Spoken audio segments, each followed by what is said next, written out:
comment un homme de droit, de loi, se retrouve à faire le journalisme et surtout le journalisme sportif? Le journalisme sportif, c'est une passion d'enfance. Depuis mon enfance, j'ai rêvé être un jour un grand journaliste, à l'instar de Kabulo Mwana Kabulo. Est-ce que dans la démarche du TP Englebert Mazembe, y avait-il du vrai? Mazembe avait vraiment raison de saisir les tribunaux arbitraux des sports parce que le championnat s'était arrêté. Mais ce qui a été marrant dans tout ça, c'est que Mazembe réclamait la chose et son contraire. Voilà. Même Mazembe, jouant Aigle du Congo en dernière journée, Mazembe savait déjà que c'est le dernier match du championnat. C'est d'ailleurs la question. Finalement, que devient la décision d'ITAS? La décision d'ITAS tombe caduque. Et comme je l'ai dit, elle constitue désormais une jurisprudence. Mais est-ce que la FECOFA avait-elle raison d'arrêter le championnat en cette date-là, le 26 juin?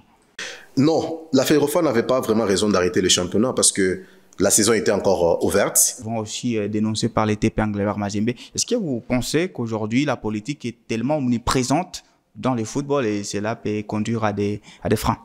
Franchement, c'est une thèse que je ne peux pas nier sur ce plateau. Le football congolais est politisé à une dimension inimaginable.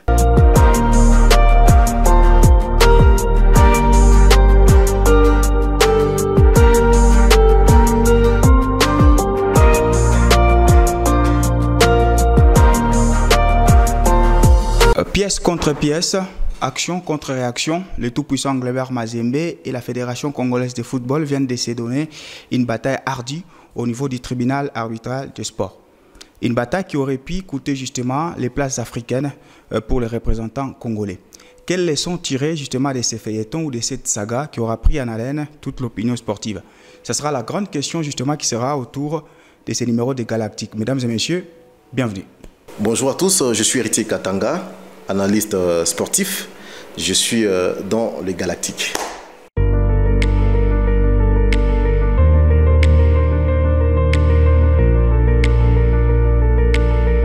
Allez, mon invité d'aujourd'hui est avocat au barreau de Kinshasa, Matete. Il est diplômé d'État depuis 2009 à l'Institut Toumaini. En 2016, il décroche son diplôme de licence en droit privé et judiciaire à l'université de Lubumbashi. En décembre 2016, il est nommé secrétaire particulier du vice-ministre de la Défense nationale, Corneille Massoissois, dans le gouvernement Sami Badibanga. Pour ce qui est justement de ses débuts dans la presse, ce premier pas commence en 2009 à la radio Ozana. 2012, il sera à la RTLJ, la radio-télévision Lubumbashi Djoua de Jean-Claude Mouyambo, où il sera jusqu'en 2019. Monsieur Katanga Massoissois, héritier, bonjour et bienvenue. Merci, bonjour à vous, Jean-Claude Sefou.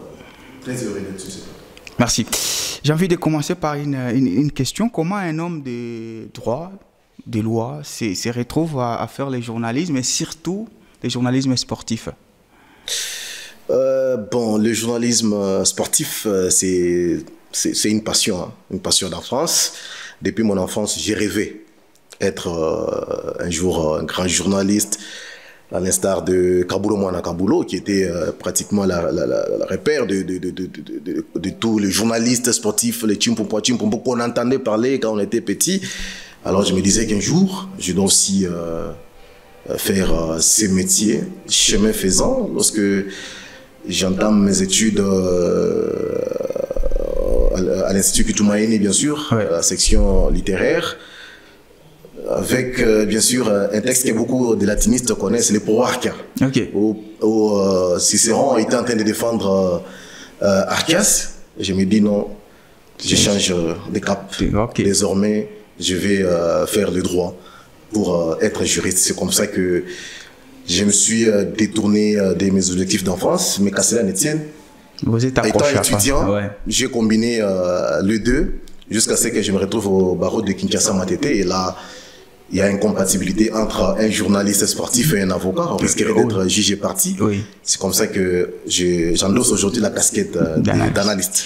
Et pour vous, que représente le football d'une manière générale?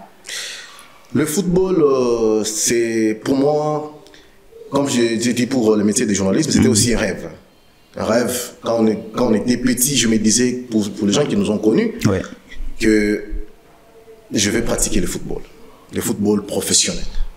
Malheureusement, vous savez, dans nos familles, on vous dit, mais si vous voulez être mon enfant, il faut nous amener les diplômes de licence. Oui, alors, c'est difficile en République démocratique du Congo, surtout, on n'a pas des écoles de foot à Guéry, comme ailleurs, où vous pouvez combiner les études ainsi que le football. C'est vraiment difficile, soit vous choisissez les études, soit vous faites la carrière footballistique. Malheureusement pour moi, j'avais des parents, ou j'ai des parents très rigoureux qui ne voulaient pas entendre parler de football, mais le football pour moi, c'est vraiment une passion. Est-ce qu'aujourd'hui, après justement beaucoup d'années dans le monde du foot, il y a une différence entre le football d'aujourd'hui, 2025 par exemple, du football d'il y a 20 ans, 30 ans? Vous pensez qu'aujourd'hui, la pratique du foot est différente de celle qu'il y a 20 ou 30 ans? Oui, bon, il y a beaucoup de choses qui ont évolué en football. Avant, le football était considéré comme un simple loisir. Okay. C'était comme un simple loisir, les gens pouvaient se croiser sur terrain, et après on se sépare, on s'est dit seulement merci.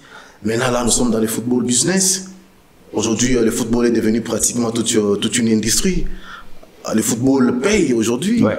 Et je vous dis qu'aujourd'hui, parmi les hommes, si on peut compter les hommes qui ont beaucoup d'argent dans le monde, il y a aussi les footballeurs. Regardez aujourd'hui Cristiano Ronaldo, il peut envier que le président du monde. Regardez Lionel Messi. Le football est devenu pratiquement... c'est du show business, comme on l'a dit. Il y a beaucoup de choses qui ont évolué. Et moi, j'ai toujours demandé aux gens qui négligeaient le football dans le temps, parce qu'à ce temps, on se disait, bon, jouer le football, c'est aller se toucher au fétiche. Non, ce n'est pas seulement ça. Le football... C'est une science qui ne trompe pas. Le football ne trompe pas. Quand on connaît, on connaît. Quand on est sur le terrain, quand on a ses talents, on sait se développer, surtout pour les jeunes Congolais, que j'ai toujours considéré comme des générations spontanées. Beaucoup de joueurs congolais, quand ils évoluent, ils ne sont pas encadrés. Mais sur le terrain, ils vous prouvent qu'ils ont du talent inné. Mais malheureusement, mal encadré, je ne voulais pas dire comme Jean-Florent Bengue que la majorité des joueurs congolais sortent de la rue. Ils ne sont pas encadrés. Voilà, merci. C'est avec vous, donc on va continuer ces numéros des Galactiques. Cette fois, on va parler justement de la grande thématique. Après les feuilletons, TAS, entre le tout-puissant Gregoire Mazembe et la Fédération congolaise de football.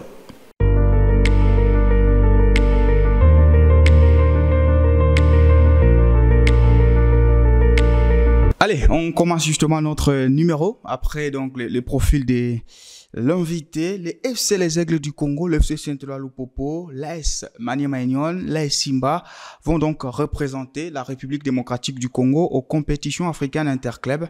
L'identité des clubs congolais a été donc révélée après une saga qui a tenu en haleine l'opinion sportive nationale suite à l'action entreprise par les tout-puissants Gregoire Mazembe qui contestaient l'arrêt brusque du championnat. Suite donc à l'ultimatum de la CAF qui exigeait les noms définitifs des équipes congolaises.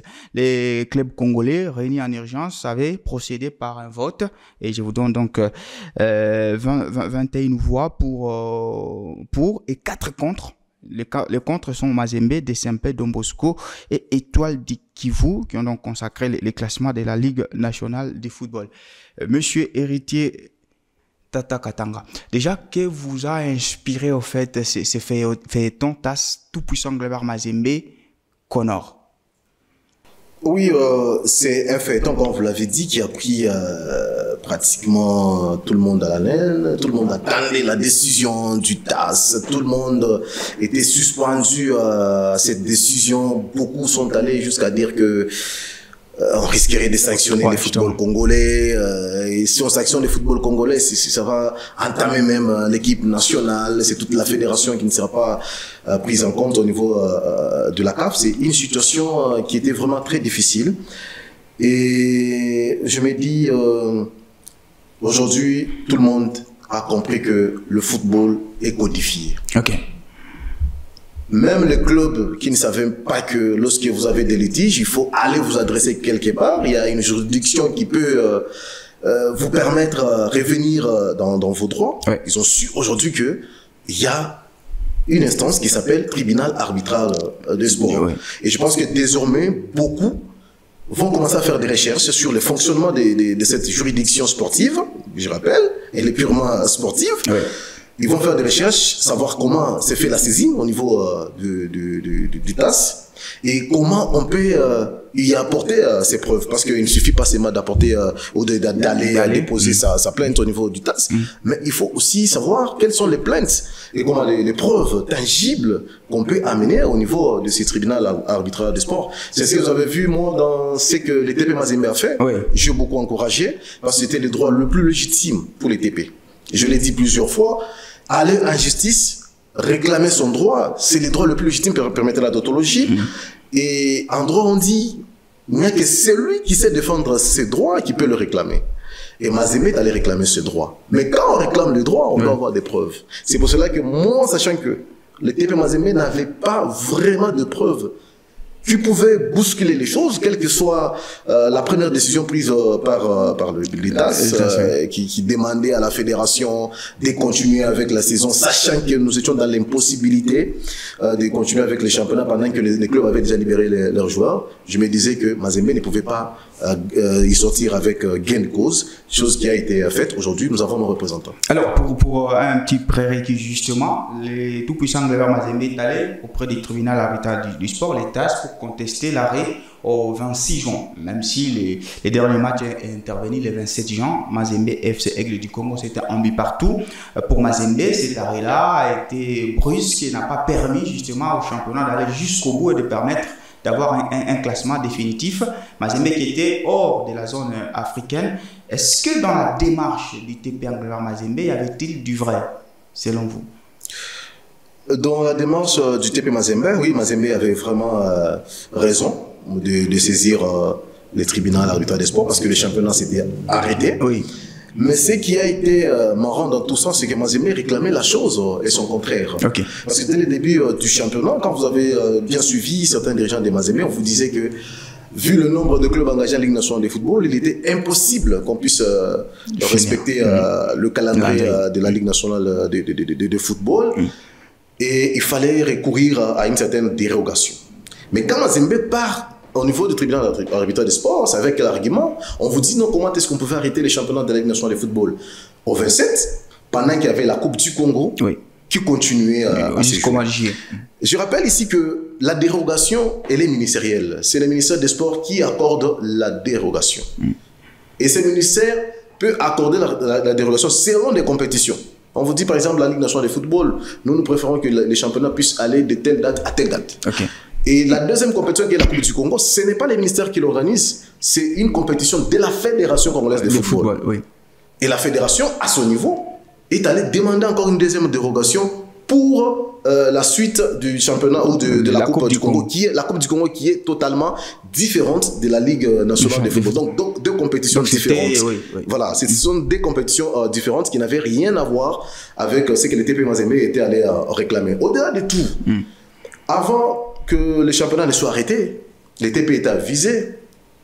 Il y a des preuves que Mazembe a participé dans toutes les réunions qui décidait sur l'arrêt. C'est ça l'aîné du problème. Voilà. Qui était au courant de l'arrêt. De l'arrêt du championnat. Même Mazembe, jouant Aigle du Congo en dernière journée, Mazembe savait déjà que c'est le dernier match du championnat. Mais comme au niveau du TP, on connaît comment fonctionne la Fédération congolaise de football, c'est comme ça qu'on a préféré aller en justice pour...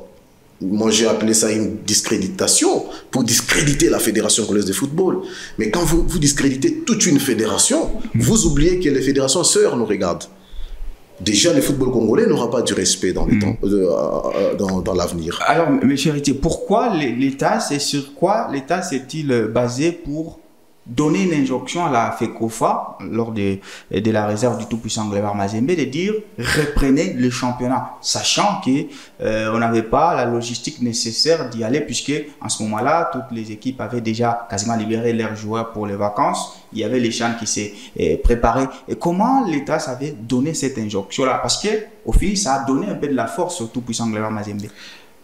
Monsieur Jean-Claude, moi je pense que l'État savait agir avec précipitation. Ok. C'était une décision prise avec beaucoup... Donc sans connaître les pesanteurs du pays. Hein. Sans connaître ce qui s'est passé au pays. C'est ce que vous avez vu que la CAF n'a pas vraiment appuyé cette décision. Parce que le TP Mazembe en allant en justice, il s'est plaint de tout ce que vous connaissez. Oui. L'État directement prend la décision et instruit à la Fédération congolaise de football de continuer avec le championnat. À ce moment-là, moi je me dis, à mon niveau, le TAS avait tout le temps, après la plainte de TP Mazembe, d'écouter également la Fédération congolaise de football. Je me dis, c'est après avoir écouté la Fédération congolaise de football, après avoir réuni tous les dossiers au niveau de la Fédération, parce que je vous rappelle qu'il y a eu une délégation qui avait quitté Kinshasa. Tout à fait. Avec l'ordre des missions signé par le ministre des Sports pour aller défendre la cause de la République démocratique du Congo au niveau du TAS. C'est quand on apporte toutes les preuves ou tous les éléments au TAS, on lui dit, mais monsieur TAS, écoutez, vous me demandez de poursuivre avec les championnats. Vous oubliez qu'il y a les championnats d'Afrique des Nations qui a déjà commencé. Et la majorité de nos joueurs viennent des grands clubs de notre pays. Donc nous sommes dans l'impossibilité de poursuivre avec le championnat. Je pense qu'à ce niveau-là, le TAS a compris qu'effectivement, il était vraiment impossible pour la Ligue en foot et la Fédération congolaise de football de poursuivre avec... Pourtant, l'État s'est resté sans ses DJG. L'État s'est revenu même avec les derniers télégrammes disant que je ne peux pas me substituer en conseiller. J'ai déjà ordonné à ce que les championnats reprennent et la chose doit être faite. C'est plus la CAF qui a peut-être changé la donne. Parce que les décisions du TAS sont exécutoires, comme on le dit. Tout à fait. Quand le TAS prend une décision, vous devez exécuter. C'est pour cela que je dis, le TAS, quelque part, s'est tapé la balle dans les pieds. Ok. Parce que ce qui vient de se passer aujourd'hui constitue déjà une certaine jurisprudence pour certaines fédérations qui diront aussi, bon, il y a un cas qui s'était passé en République démocratique du Congo et voilà comment les problèmes s'étaient... Parce que tout le monde s'étonne de voir que là, on passe outre la décision du TAS. Or, on vous disait que l'État, c'est l'instance suprême en matière de justice sportive et qu'il n'y a rien qui va se passer, la fédération ne va pas s'en sortir. Mais là, on voit que non, il y a une fenêtre qui a été ouverte pour le club congolais. Les clubs congolais ont enregistré leurs joueurs et déjà, d'ici là, Simba va jouer son match, le Popo recevra son adversaire, on va se déplacer sur le terrain d'El Merir. Il y a Aigle du Congo qui va jouer pour la première fois une compétition africaine interclub, sans oublier Mani Magnon. Et on s'est dit, que devient cette décision du TAS? C'est d'ailleurs la question. Finalement, que devient la décision du TAS? La décision du TAS tombe caduque. Et comme je l'ai dit, elle constitue désormais une jurisprudence. Je me dis qu'au niveau du TAS, on doit apporter des réformes. Il y a beaucoup de choses qu'on doit revoir. Parce qu'au niveau du TAS, aujourd'hui, on vous dit qu'il y a même la corruption, monsieur Sefou. Ne vous étonnez pas. Ok. Tous, nous savons qu'au niveau du TAS, les dossiers, dans la plupart des temps, ça prend du temps. Regardez les dossiers qui avaient opposé TP Mazembe à la formation de l'AS Vita Club concernant les dossiers, c'est qui encore les jeunes. Matutala. Tout à fait. Ça a pris plusieurs mois. Mais beaucoup ne se sont pas posé la question de savoir pourquoi la décision concernant les TP Mazembe est allée beaucoup plus vite. C'est parce qu'à ce niveau-là, au niveau du TAS, Mazembe a certains avocats. Mazembe a des représentants au niveau du TAS. Et c'est son les avoir. Voilà. Et ce sont ces avocats-là qui ont vraiment motivé cette décision-là. Et il y a eu cette décision précipitée prise par l'État qui, aujourd'hui, personne ne sait pas justifier pourquoi la CAF est passée outre la décision du TAS. Parce que la CAF, là, elle est là pour protéger ses membres. Donc aujourd'hui, on peut déjà dire que ce feuilleton, il est clos. Désormais, Mazembe n'a aucune chance de retourner, en fait... de renverser la table. Non, c'est tout. Le TP Mazembe doit se concentrer désormais au championnat de la Ligue nationale de football. Est-ce qu'il peut se dire, je viens de perdre la bataille légalement, ou bien c'est sur fond des arrangements? Non, ils ont perdu légalement. Mazembe a perdu la bataille légalement parce que le TP s'était basé sur des preuves non fondées. Des preuves non fondées. Quand vous allez en justice, il faut avoir des preuves pour appuyer votre décision. Mazembe a voulu tout simplement, comme je l'ai dit, asphyxier la fédération. Ils sont partis d'abord avec les dossiers arrêt du championnat. Oui, arrêt du championnat. Après, ils vont soulever les dossiers de Patrick Mangoulou et pour réclamer que Don Bosco soit frappé à leur place et qu'ils méritaient le point face à Mani Magnon. Effectivement, Mazembe a gagné sur le terrain, mais dans le bureau, le TP a perdu. Ils peuvent se dire qu'ils ont perdu cette bataille légalement et désormais, ils vont apprendre à corriger certaines erreurs. L'autre côté de la médaille, c'est maintenant la FECOFA. Alors, on a plus parlé du tout-puissant Grand Mazembe. Est-ce que la FECOFA avait-elle raison d'arrêter le championnat en cette date-là, le 26 juin? Non, la FECOFA n'avait pas vraiment raison d'arrêter le championnat parce que la saison était encore ouverte. Tout à fait. il y avait une dérogation, si je peux l'appeler comme ça, que la FIFA avait accordée à pratiquement jusqu'au 31 juillet. Jusqu'au 31 juillet, parce qu'il y avait beaucoup de représentants au niveau de la Coupe du Monde de clubs. Oui. Il y avait certaines aussi autres raisons qui entraient en jeu. Et cette dérogation était encore effective. Je pense que la fédération pouvait continuer avec les championnats. Mais quelque part, on apprend également qu'il y a eu une pression de la part du staff technique des Léopards qui voulait à tout prix avoir des joueurs à temps pour préparer le CHAN. Vous savez, nous, la RDC, quand on s'engage dans une compétition comme le CHAN, on part pour jouer les trophées. Tout à fait. On ne part pas seulement pour exposer nos talents, on part pour chercher les trophées. Vous avez vu même le retour d'Otis Ngoma quand il rentre au pays. Il insiste pour qu'il y ait un deuxième stage pour les Léopards. Il avait préféré que les Léopards soient en Algérie. Malheureusement, cela n'est pas arrivé. Mais je pense que, M. Jean-Claude, tout ce qui se passe aujourd'hui ou tout ce qui s'est passé avec les dossiers TAS, ça doit nous donner certaines leçons. Voilà, au niveau de la fédération, on doit tirer des leçons claires. Premièrement, on doit apprendre à respecter les règlements. Le football congolais a ses règlements. Et ces règlements doivent être respectés. Lorsque le championnat débute, on doit appliquer les règlements comme il le faut. Oui. Il ne faut pas toujours chercher à favoriser les uns et les autres. Dans un championnat sérieux, on ne compte pas, on n'a pas de grands et de petits clubs. Ouais. C'est pour cela que vous avez vu à Mazembe, quand il est allé réclamer, il a parlé de l'équité. Or, cette équité-là, on ne la sent pas dans notre championnat. Et lorsqu'il s'agit de la façon de traiter Malolé, ce n'est pas de la même manière qu'on traite les TP Mazembe Englebert. Il y a des clubs qui ont disparu parce qu'ils se sont sentis lésés plusieurs fois. Le cas de Silou. Silou a fait beaucoup d'efforts pour rester en Ligue nationale de football, mais ces clubs étaient toujours victimes des forfaits. Il peut gagner un match et à la fin, on vous dit non, l'équipe a perdu sur tapis vert. Oui. Au-delà du respect du calendrier, il faut qu'il y ait une planification de notre championnat. Tous nous savons que la saison sportive dans notre pays commence le 1er août, jusqu'au 31 mai. Oui. Mais aujourd'hui, nous sommes en train de tourner l'émission, nous sommes pratiquement au mois d'octobre, parce que dans 2 semaines, c'est le mois d'octobre, dans 2 semaines. Mais rien n'est fait. Et là, il y a la bataille entre ADEFCO, je ne sais pas moi. Oui, FECOFA qui veulent mettre en place une nouvelle commission. Pendant ce temps, le championnat marocain a déjà commencé. Le championnat algérien a débuté, le championnat kenyan est déjà opérationnel. Il y a le championnat tanzanien qui va bientôt commencer. Oui. Il y a le championnat sud-africain. Presque toute l'Afrique, les championnats du continent ont déjà commencé. Il n'y a qu'en République démocratique du Congo où on continue à traiter des litiges. Moi, je me dis, il est temps qu'on puisse tirer des leçons de ce qui nous est arrivé dernièrement avec les dossiers Mazembe et TAS pour qu'on puisse avoir une planification qui peut nous permettre à bien commencer les championnats et à bien les terminer. Et cela peut, encore une fois de plus, donner un crédit à notre championnat de la République démocratique du Congo. Imaginez-vous qu'aujourd'hui, il y a des joueurs qui préfèrent quitter les championnats congolais pour aller jouer dans des championnats que nous, quand on était petits, on disait que c'était des petits championnats. Quand un joueur quitte le TP Mazembe pour aller jouer en Libye, par exemple.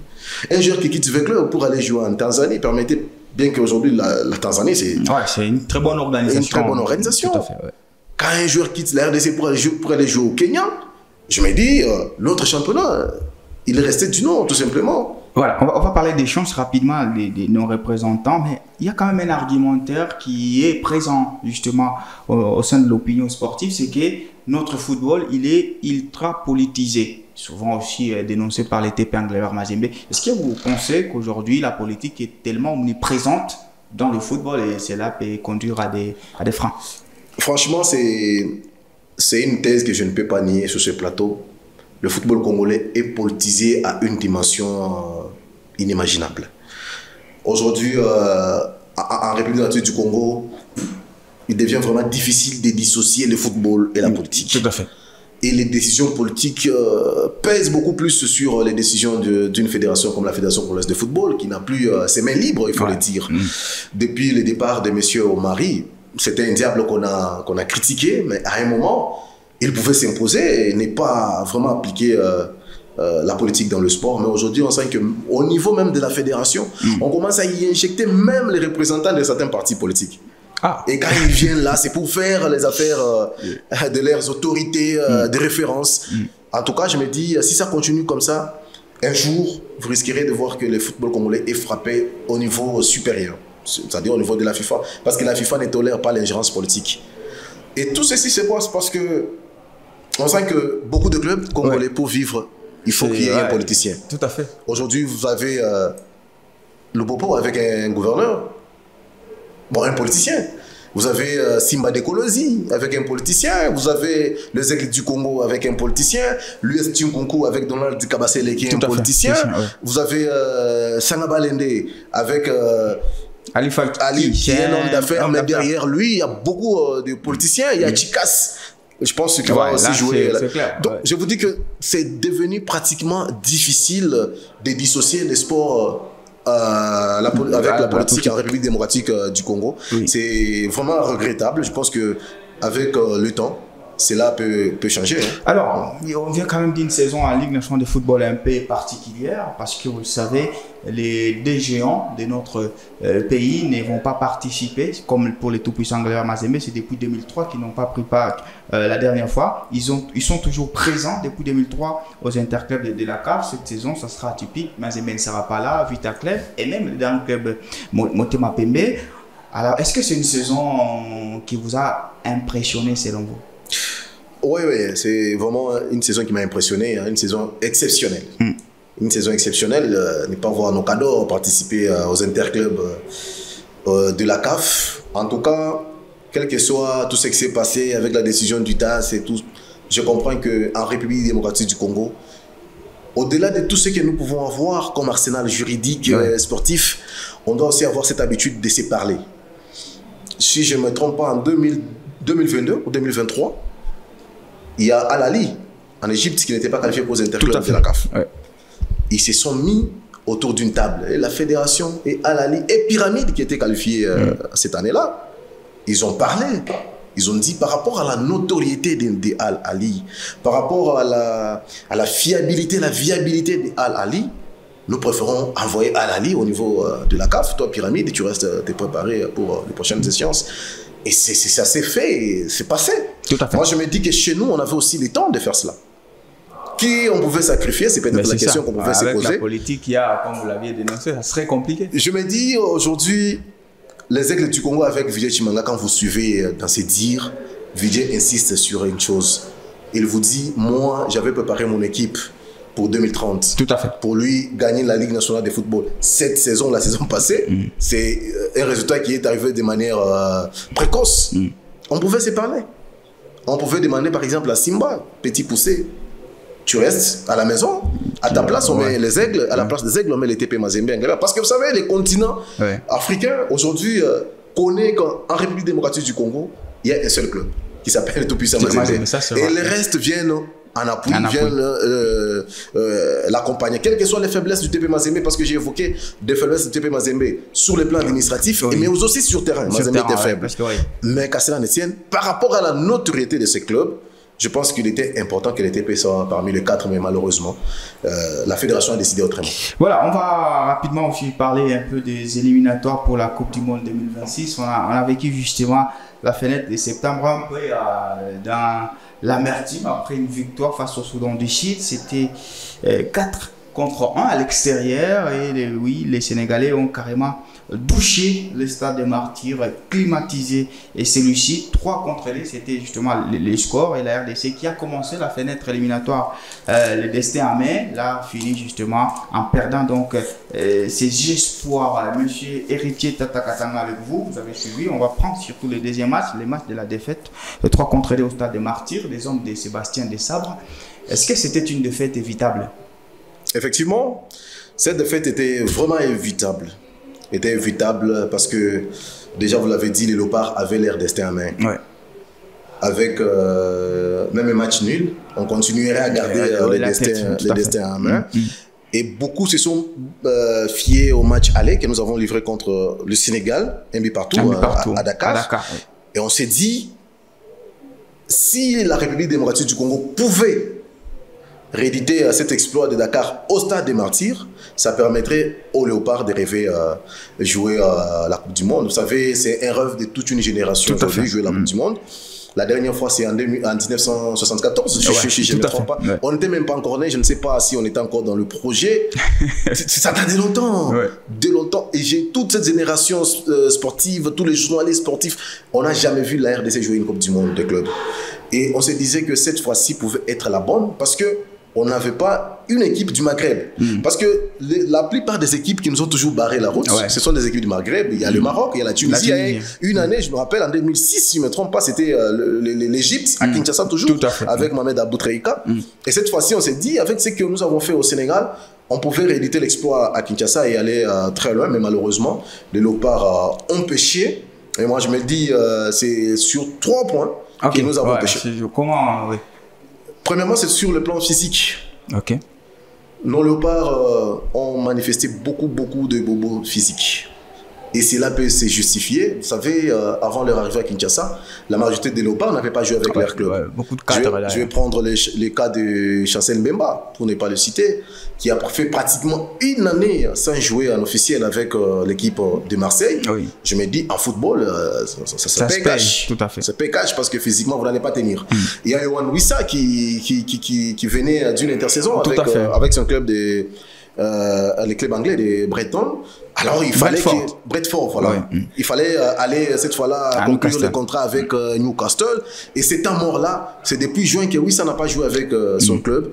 Et physiquement, vous avez vu sur terrain, Wissa ne faisait que tomber et il ne pouvait pas tenir jusqu'à la fin de ces matchs. Il y a eu beaucoup de joueurs qui ont fait des imitations comme ça, de Samuel Moutoussamy avec son club turc qui n'a pratiquement pas joué. Charles Piquel également qui n'a pas pratiquement joué avec son club de Cremonese avant d'échanger de cap. Il est maintenant en Espagne, si je ne me trompe pas. Espagnol Barcelone. Voilà. Donc, ce sont des Léopards qui sont venus jouer l'équipe sénégalaise sans des Léopards qui n'étaient pas à 100%.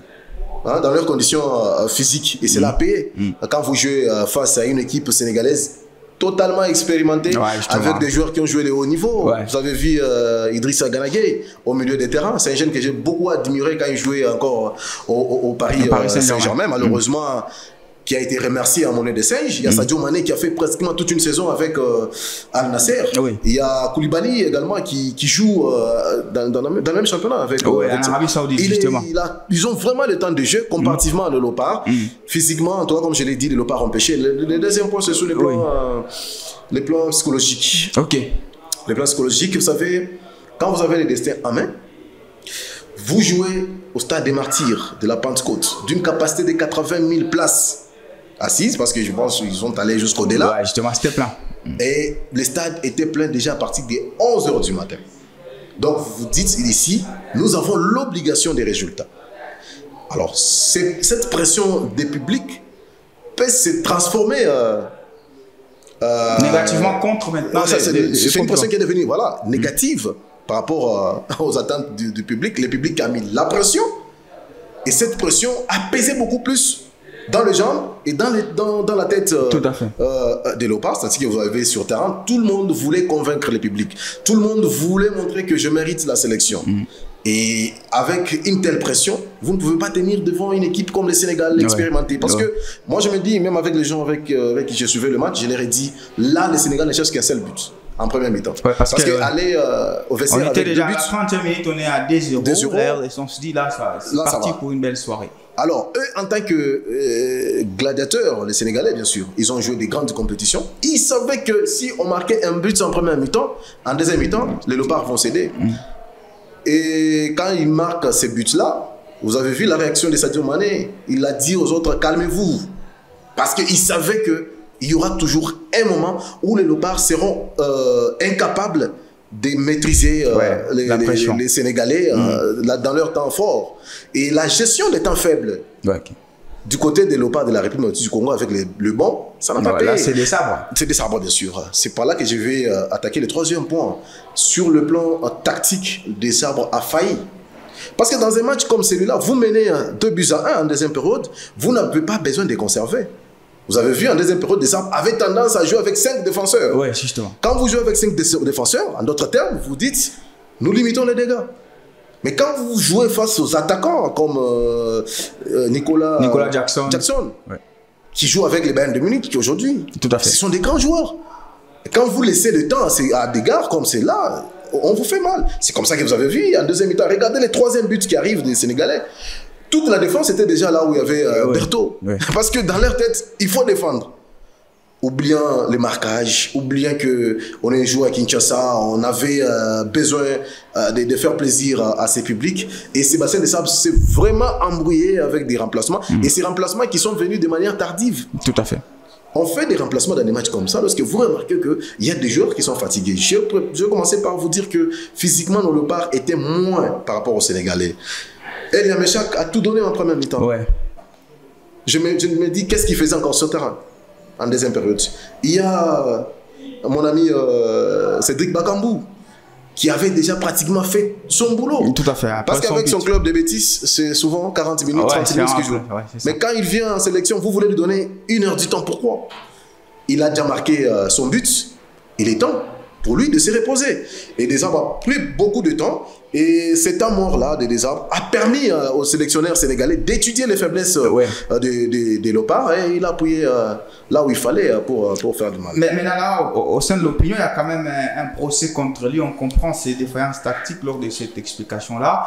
Et pour autant, doit-on remettre en cause tout le travail qui a déjà été fait par lui jusqu'ici au sein de Léopard? Je ne pense pas. Je ne pense pas. J'ai suivi beaucoup de gens parler un mal de Sébastien Desabre, oubliant que c'est le football. C'est ça ce qui nous manque aussi dans notre pays. Ouais. Le football, c'est un fair play, les jeux de fair play. Quand on perd, on accepte sportivement la défaite. Quand vous prenez la République démocratique du Congo, les Léopards, de Sébastien Desabre, et vous prenez l'équipe sénégalaise, vous allez vous dire que les Léopards ne sont qu'au début. Tout à fait. Cette équipe sénégalaise est en place depuis 2016. Ils sont là en train de se reconstruire petitement. Et jusqu'à ce qu'aujourd'hui, le Sénégal est respecté dans le monde. Ils sont 18e, si je ne me trompe pas. Ouais. Le Sénégal a battu, s'il vous plaît, la nation anglaise. Bien qu'on va vous dire que c'était un match de préparation, mais avec manière. Ils ont battu les Anglais sur le score de 3 buts, si je ne me trompe pas. 3 contre 1. Ce n'est pas facile aujourd'hui. Aller battre une équipe comme l'Angleterre, ce n'est pas donné à tout le monde. C'est parce qu'ils ont un effectif assis. Sébastien Desabre est encore au début avec cette équipe des Léopards de la République démocratique du Congo. On doit lui laisser le temps. Je pense qu'au prochain match, il va s'inspirer des erreurs commises face au Sénégalais pour corriger. Ça arrive en football. Ça peut arriver à tout entraîneur, à toute sélection. Les scénarios, il faut déjà se préparer mentalement. On peut par exemple se qualifier au mondial, tout comme on peut rater. Et si on rate, Desabre sera quand même l'homme à abattre là, à ce moment-là. Non, je pense qu'il est temps de comprendre certaines choses, que les fanatiques, les Congolais, les sportifs congolais comprennent quelque chose. Sébastien Desabre, certes, son nouveau contrat, c'était la clause principale, c'était de qualifier les Léopards à la Coupe du Monde. Mais chemin faisant, on sent que là, nous avons peu de chance pour jouer cette Coupe du Monde tant rêvée par tout le monde. Le Sénégal a 18 points à 2 journées, la RDC 16.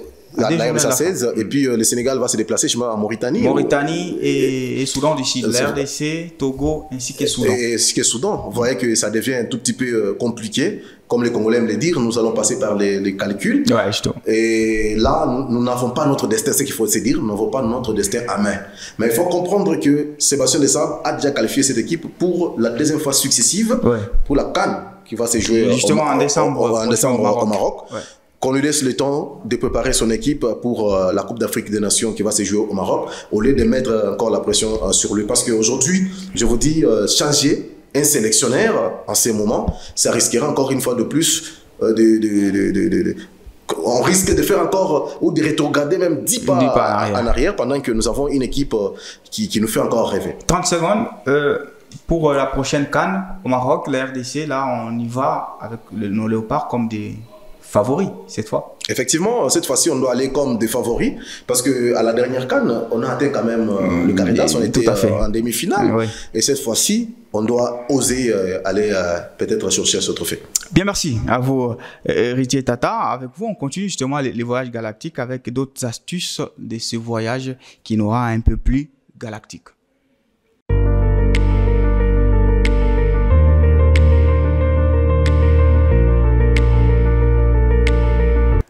Allez, c'est parti. Et là, on prend la rubrique défi. Alors, monsieur Héritier, dans le cadre justement de notre émission, on a la rubrique défi. On soumet un peu les sportifs au défi.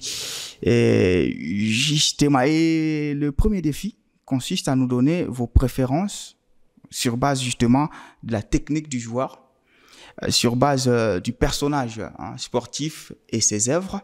Et donc, vous allez essayer un peu de choisir entre les deux noms que je vais vous donner dans le monde du football. Alors, que préférez-vous entre Elia Meshak et Nathanaël Mboukou? Qui préférez-vous plutôt? Je préfère Elia Meshak. Elia Meshak. Pour son expérience? Pour son expérience et aussi son talent. Entre Berthaud et Lionel Passy, qui préférez-vous? Je préfère Lionel Passy. Les Kabouit, Ibrahim Matobo. Je préfère Ibrahim Matobo. Ben là, il y a quand même une petite explication. Matobo, c'est ce gars, par rapport à Kabouit, bien sûr. Tout à fait, oui. Qui sait prendre la dernière décision. Ah, ok. Kabouit peut bien vous jouer, mais lorsqu'il faut prendre la dernière décision, il se complique. Soit faire le centre, là où il faut tirer directement, dribbler là où il faut faire les centres, mais ce n'est pas le cas avec le jeune Matobo. Matobo, à lui seul, il peut faire du mal à toute une défense. Tout à fait. Il décide de prendre la décision, vous avez vu même au champ. Chaibou Djoumekou. Je prends Chaibou.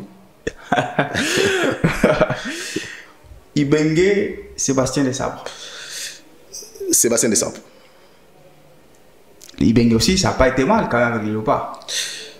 Ça n'a pas été mal, mais en dernière minute, il était devenu aussi plus congolais que les Congolais. Parce que quand il venait de la France, il était pratiquement français. Mais au finish, il avait changé de mentalité. Lamine Diaye Garzito. Garzito. Pourquoi? Garzito, c'est quelqu'un qui peut vous transformer une équipe. Vous lui donnez un talent, il le transforme. Il lui donne une directive à suivre.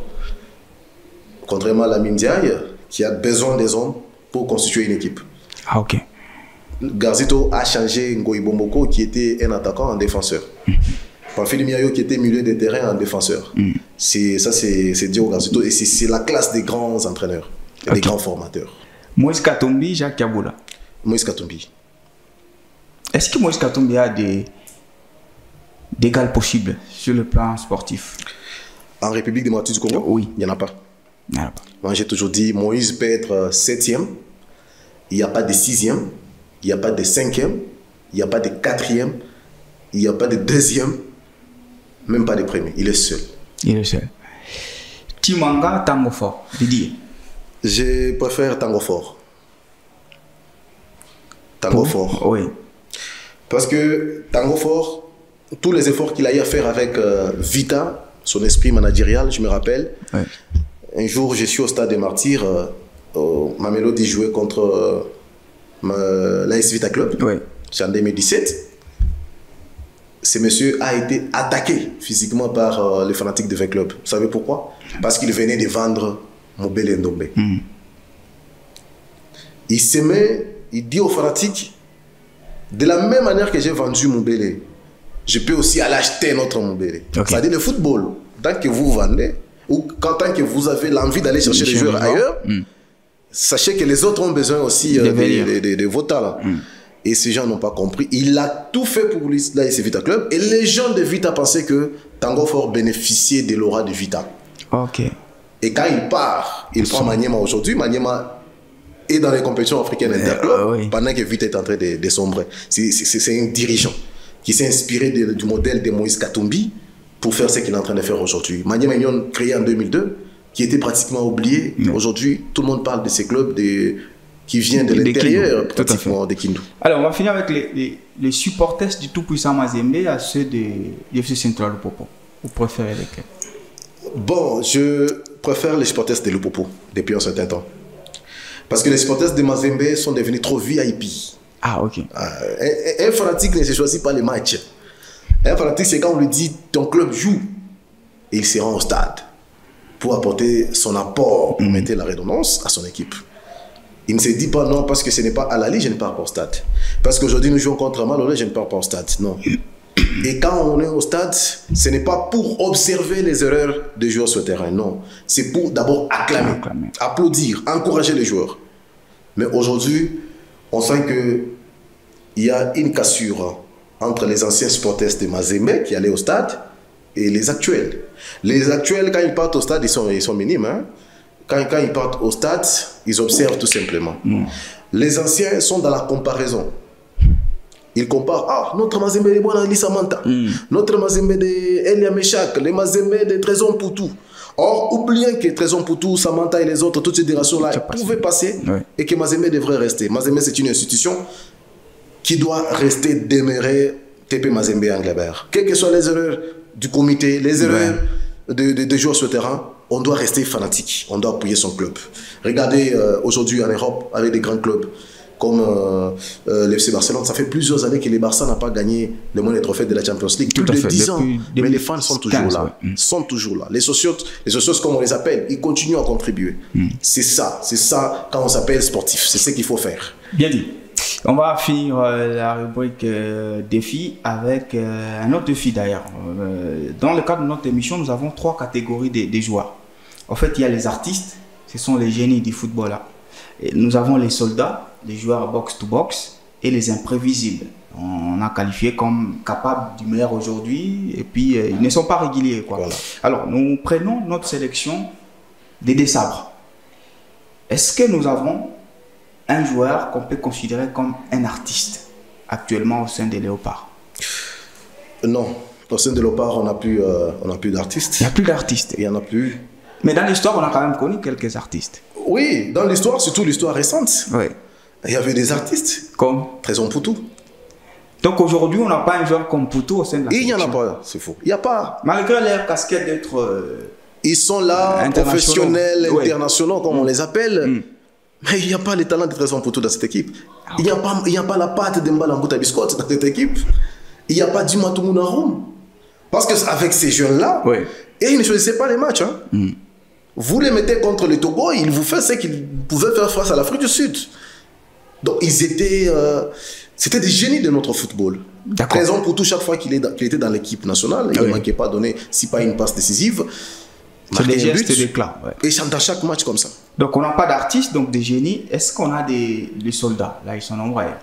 Ouais, il y a des soldats. Un seul joueur, box-to-box? Chancel même pas. Tout à fait. Ça, c'est un combattant. Et puis on a les imprévisibles qui peuvent faire un match bon aujourd'hui et puis disparaissent. Théo Bongonda. Tout à fait, voilà. Voilà, merci pour ça. Et puis on va enchaîner justement les Galactiques avec notre rubrique quiz. Cette fois, vous serez soumis à un petit questionnaire.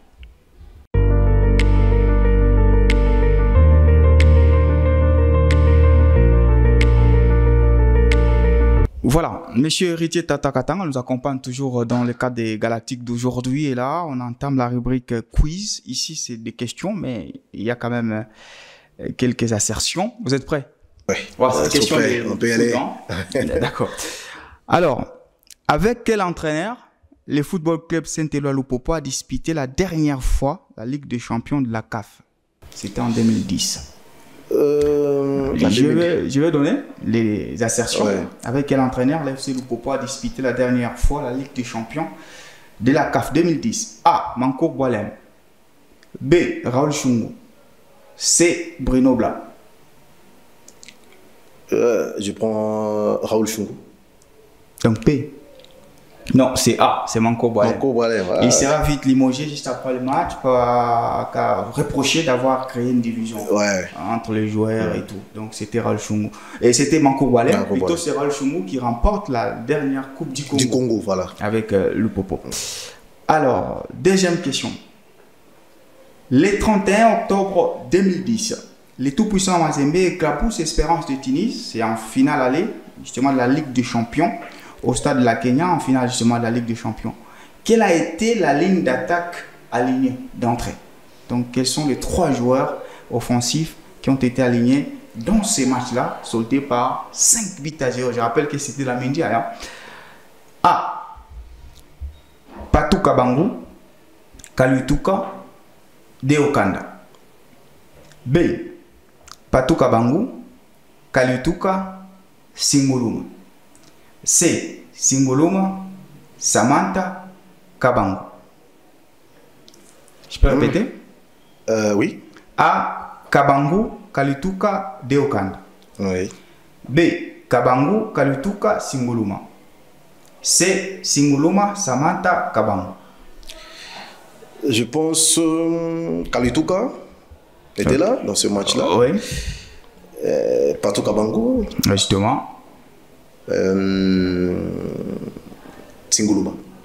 Bah. Parce que Deo avait joué les matchs retour. Tout à fait. Oui. Bien. C'est vraiment la bonne réponse. C'est B, Kabango, Kalituka et Singuluma. Puisque Kalituka va marquer sur penalty, Singuluma s'offrira un doublé, comme Kassonga également. 5-0, match retour, un but partout.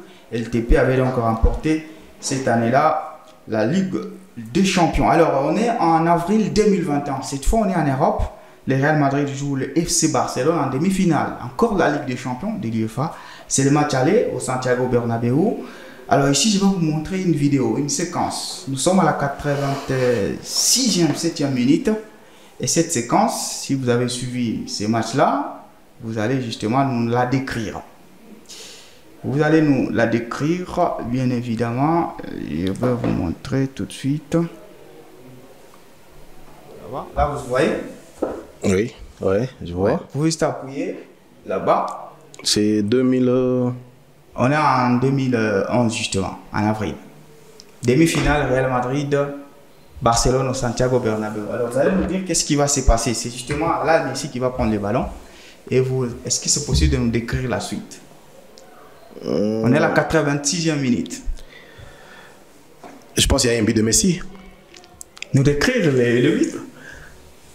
Il y a une combinaison entre, je pense, Messi, Neymar ainsi que Suarez. Ils étaient ensemble, je pense. 2011, non. Suarez est... Non, 2011, Suarez n'est pas là. Comme Neymar non plus. Neymar n'est pas là. Ah, 2011.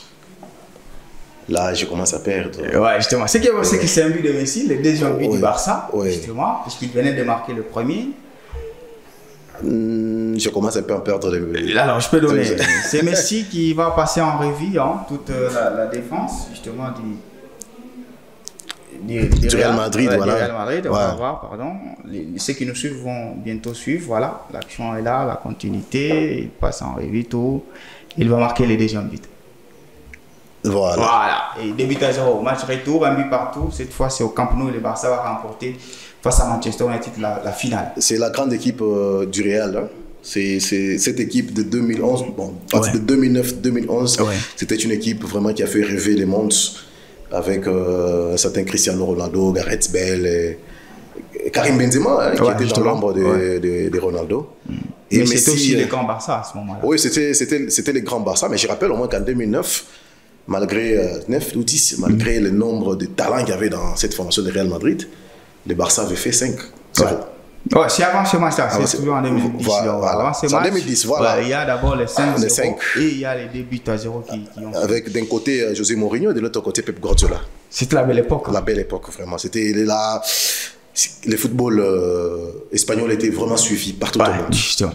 Voilà, on va finir justement notre numéro d'aujourd'hui par la rubrique Maxime.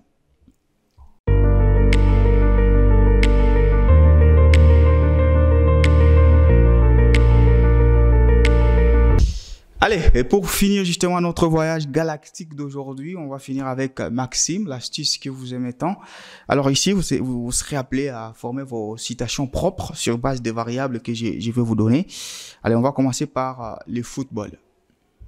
Donc dans la citation, on doit trouver le mot football. Le football. Je vais dire, le football, c'est un facteur d'union par excellence. Les journalistes. Les journalistes, c'est un exerçant du 4e pouvoir. RDC, République démocratique du Congo. La RDC, c'est un géant au cœur de l'Afrique, d'où il faut toujours la visiter. Ligue nationale de football. La Ligue nationale de football et les championnats d'élite en République démocratique du Congo. D'où on a besoin de clubs viables et fiables. AS Vita Club. L'AS Vita Club est un club historique de notre pays. Lopopo. Lopopo est un modèle pour le club du Katanga. La femme. La femme. La femme, c'est un être à protéger. L'église. L'église, c'est l'assemblée des saints. C'est ça la vraie définition.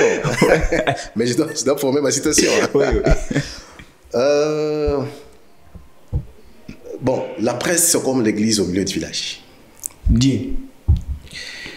Dieu, c'est le maître suprême. Monsieur Héritier Tata Katanga, merci. Merci à vous, Jacques-Claude Sefou, pour cette émission. Hein. Je pensais qu'elle était simplement sportive, Ouais. mais elle est aussi totalement scientifique. C'est vraiment encourageant. Merci. J'ai passé dans beaucoup d'émissions, que ce soit des sports, politiques, mais je sens que cette émission a une certaine particularité. Merci. Je tiens à t'en féliciter et t'encourager. Merci beaucoup. C'est déjà la fin donc de ces numéros ou de ce voyage galactique. Mesdames et messieurs, on se retrouve très prochainement avec justement d'autres thématiques à l'orée justement de cette nouvelle saison qui compte être lancée avec les interclubs de la Confédération africaine de football, mais également en attente de la Ligue nationale de football. D'ici là, restez curieux sur nos programmes et au revoir.